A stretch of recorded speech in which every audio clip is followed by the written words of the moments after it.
Hello and welcome to training on cultural sensitivity for our Muslim patients and their families. Today's training will be presented by Team A. At California Sunshine Children's Hospital, we believe the hospitalization of a child can create a crisis for all involved. Part of the work of a healing process may include addressing the spiritual issues that may surface during a medical crisis. For some, this means making use of their faith, prayer, scripture, or sacraments. Sometimes a concerned parent just needs a quiet space for respite or reflection. And as it is, there is no mandatory federal or state regulation that mandates a hospital to provide chaplain services or space for prayer. Healthcare facilities participating in religious resources do so by choice. Our facility at California Sunshine Children's Hospital provides a safe place for prayer and meditation for all cultural beliefs.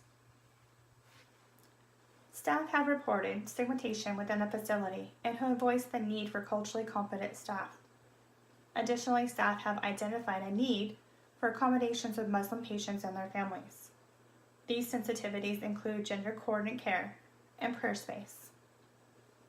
Our facility's policies will reflect in the best interest to serve our patients and respect their families.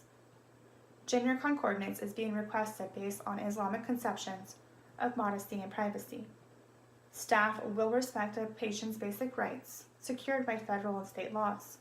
The hospital will assist in the patients exercising their rights while maintaining respect, kindness, and dignity, and will mainstream gender consciousness and sensitivity into basic training and continuing education of healthcare providers.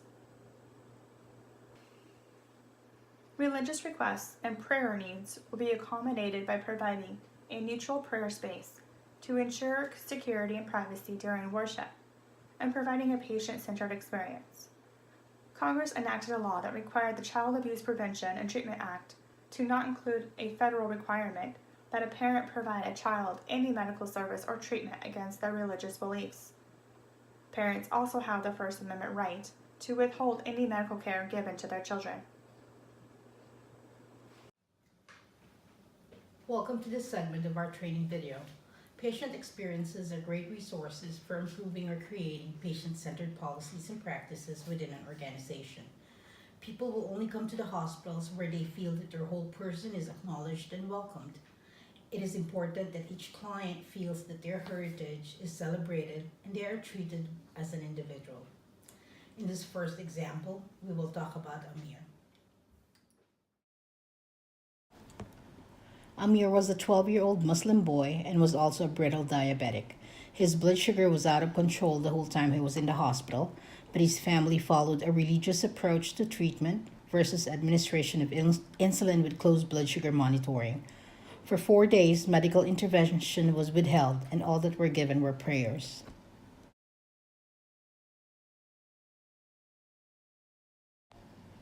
The child slipped into a diabetic coma, but eventually succumbed and died. This was unfortunate because diabetes is easily controlled by diet, medication, and exercise.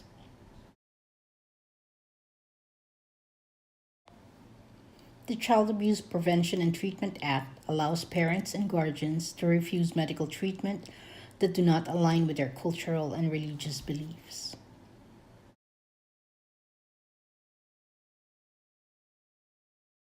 This is Dr. Clued Salman. She's a registered nurse who also holds a doctorate in epidemiology. Her continued pursuit to be a strong advocate towards better health care for Muslim women in the United States come with personal roots. Shortly after graduating from nursing school, Dr. Clued learned 3 of her young friends have breast cancer. The young women experienced difficulties fulfilling their prayer time obligations while undergoing treatment. Ms. Salman made it her personal crusade to familiarize healthcare facilities about Muslim prayer dedication and help initiate facility measures to encourage the religious practices while undergoing treatments. In a hospital in Sacramento, California, an employee noticed relatives of a Muslim patient praying in a hospital parking lot. The employee took a mental note of this scene and presented a proposal for a place to pray to the hospital management. The idea was to create a space of beauty and serenity where people can revive their spirits. This place is intended to provide some privacy for the diverse members of the community for them to be able to practice their religious and cultural rituals. These three examples show different interactions between healthcare facilities and the different cultures, religions, and ethnicities of the people we serve. This concludes this segment. Thank you. Best practices a children's hospital provider should integrate is placing themselves in the situation of the children and their families. It is not easy to see your child go through a sickness that is very serious. Showing empathy and compassion will extend a long way in building a patient and provider relationship. Gender concordance will be practiced by displaying respect for patient modesty, suggesting providers should say "excuse me" when opening a curtain or asking permission prior to entering patient rooms. Many families will turn to prayer and their religious beliefs, and prayer is an essential part of the healing process for many Muslim patients. The Muslim culture is obligated to pray 5 times a day, and patients who pray in their own rooms are sometimes faced with interruptions from healthcare staff. Staff will ask patients if any religious accommodations are needed and will help prioritize to ensure patients and family members are provided with prayer space, privacy, and the amount of personal time needed to fulfill their prayer requirements. By creating an environment that will help make the child and the family feel more comfortable is essential to make them happy and comply with the necessary treatment plans to help the child get better. Resources can include family amenities such as indoor playgrounds, gift shops, and a meditation and prayer room. Social services referral is available to enable the family to talk about any concerns or confidently report any disputes. Interdisciplinary team meetings to keep an open dialogue about hospital happenings, and training on religious sensitivity for the staff. The organization is aware that majority of the families will be praying, and we will help in providing them an area that is quiet and peaceful. The goal is to provide a better patient experience where the family does not feel that they're in a hospital setting. So one of the things you're probably asking is, well, how are we going to actually implement this? You know, we are a facility with very few Muslim faith employees to be able to implement this. So how are we going to actually see this through? How are we going to provide the necessities in order to understand what's going on? One of the ways is that we are actually going to reach out to some of the local mosques.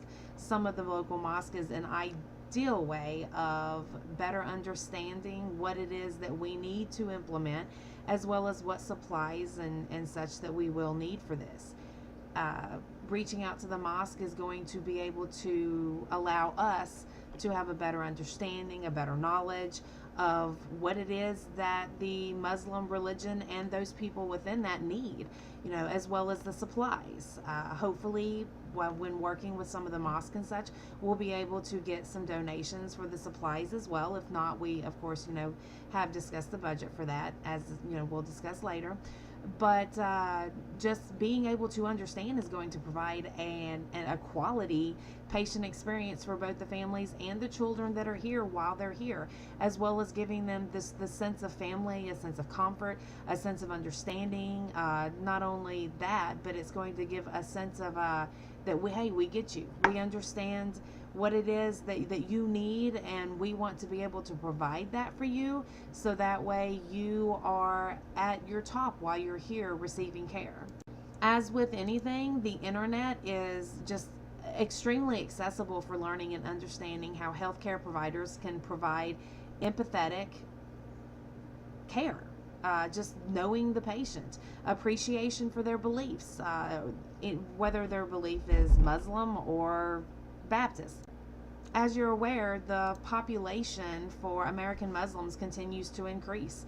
Hospital faculties will continue to frequently encounter Muslim patients who wish to practice their faith and beliefs while they are patients in the facility. Any hospital organization that places patients first can make a huge difference with just getting to know their people, just getting to know what it is they need, providing them with a sacred space and a sacred area in order to pray. Basically, in conclusion, being a patient in the hospital, having a loved one in the hospital, is an extremely stressful time. Being able to provide the hospital with chapels, meditation rooms, prayer rooms, even being able to offer employees as well as visitors just a quiet place for refuge, individual prayer, meditation, or communal worship, whatever it is that they need, being able to provide that for them is ideal. The great thing about today's times is that we're extremely more diverse. We're more welcoming and understanding to all walks of life, which gives us the ability to be a little more understanding no matter what the walk is. So with this change, we will continue to find ways to address certain things that we need to provide quality care and experience for our patients and for our patients' families while they're here.